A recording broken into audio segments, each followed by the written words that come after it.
প্রথমে শ্রীলঙ্কার বিপক্ষে তাদের মাটিতে সিরিজ জয়, এরপর নিজেদের কন্ডিশনে পাকিস্তানের বিপক্ষে প্রথমবারের মতো টি-20 সিরিজ নিজেদের করে নেয়া। এবার এক ম্যাচ হাতে রেখে নেদারল্যান্ডসের বিপক্ষে সিরিজ জয় করে ৩-৩ লিটন দাসের দলের। ক্রিকেটের এই সংক্ষিপ্ত সংস্করণে যেন বদলে যাওয়া বাংলাদেশকে দেখছে সবাই। টাইগারদের সামনে এবার সুযোগ নেদারল্যান্ডসকে হোয়াইট ওয়াশ করার। নেদারল্যান্ডস তুলনামূলক দুর্বল প্রতিপক্ষ হওয়ায় প্রথম ম্যাচ দুটিতে আগে ব্যাট করার সিদ্ধান্ত না নেয়ায় মিশ্র প্রতিক্রিয়া রয়েছে নানান মহলে।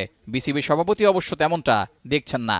আমরা ভালো ক্রিকেট খেলছি, আমরা এশিয়া কাপ এবং 2026-এ যে আমাদের বিশ্বকাপ হবে সেটার প্রস্তুতি ঠিক বলবো না, it's ongoing one of the international match খেললাম। তার যেটা আপনি বলছিলেন ব্যাটিং ফিল্ডিং, এটা সম্পূর্ণ নির্ভর করে টিম প্ল্যানের উপরে।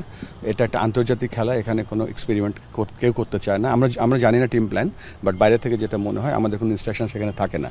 আমরা চাই দল ভালো খেলুক, তাদের সর্বস্ব দেখ এবং তারা ক্রমবর্ধমানভাবে উন্নতি করুক।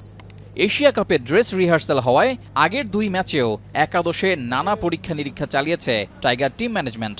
এরই মধ্যে সিরিজ জয় করে নেয়ায় তৃতীয় ম্যাচেও একাদশে আসতে পারে পরিবর্তন।